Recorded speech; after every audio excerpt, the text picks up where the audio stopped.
Olá, boa tarde. Hoje eu vou lhes apresentar uma poesia que é um lembrete de que a consciência é um movimento pendular. Ora somos engolidos pelo peso das nossas omissões e medos, ora somos resgatados pela nossa capacidade de fazer a pergunta certa. No fim, a vida não é sobre evitar o poço, mas sobre aprender a subir pelas cordas que nós mesmos lançamos.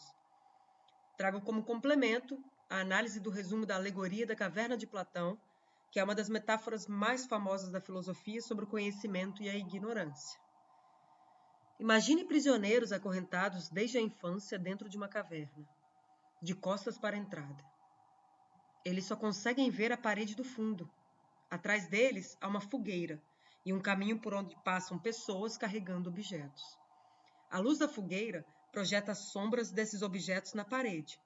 Como os prisioneiros nunca viram outra coisa, eles acreditam que aquelas sombras são a única realidade existente. Eles dão nome às sombras e criam regras sobre elas. Um prisioneiro um dia é libertado. Ao se virar, a luz da fogueira fere seus olhos. O choque da verdade.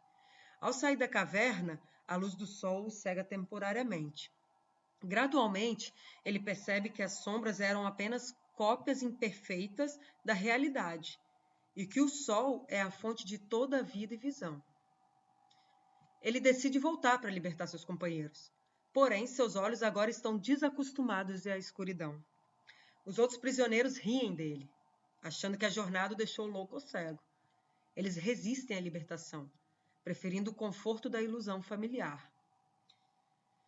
O que isso quer dizer? O que simboliza cada item? A caverna representa um mundo sensível, o que vemos e ouvimos, que é limitado e ilusório.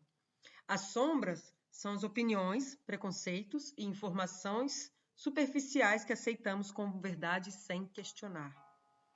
A ascensão é o processo de educação e busca pela sabedoria, a filosofia.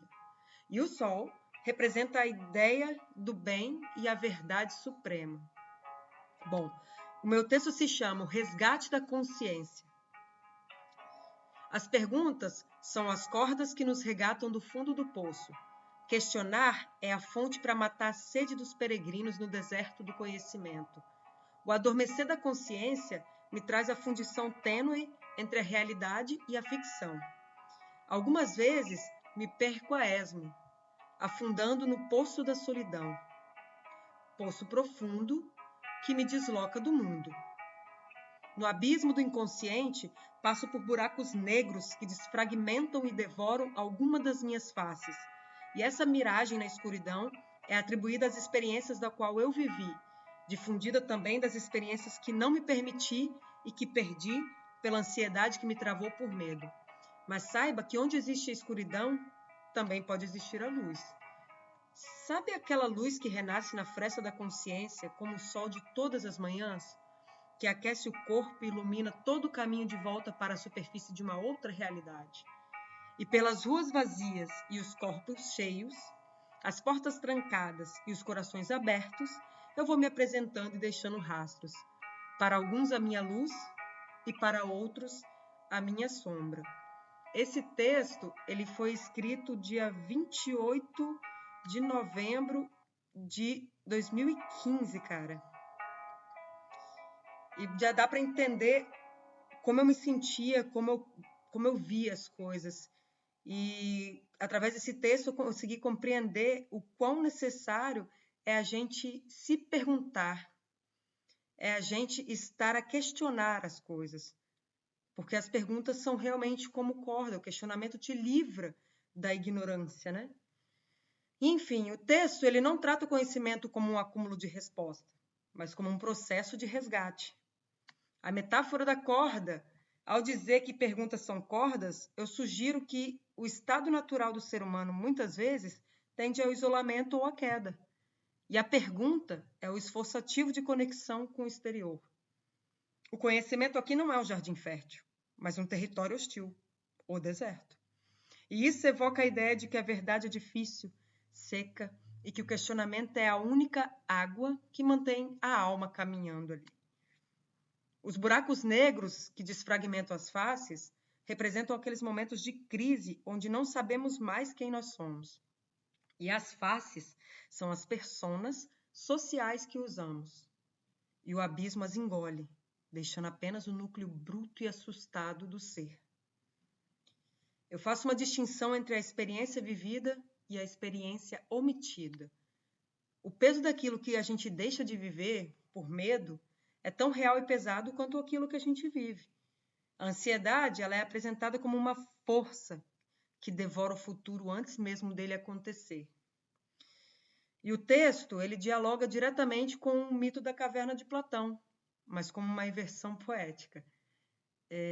Quando eu trago a fresta como esperança, é porque a luz ela não invade o poço de uma vez.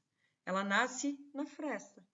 Isso sugere que a cura ou a lucidez é gradual, um processo de aquecimento do corpo, que é a matéria, antes de iluminar o caminho, que é o nosso espírito.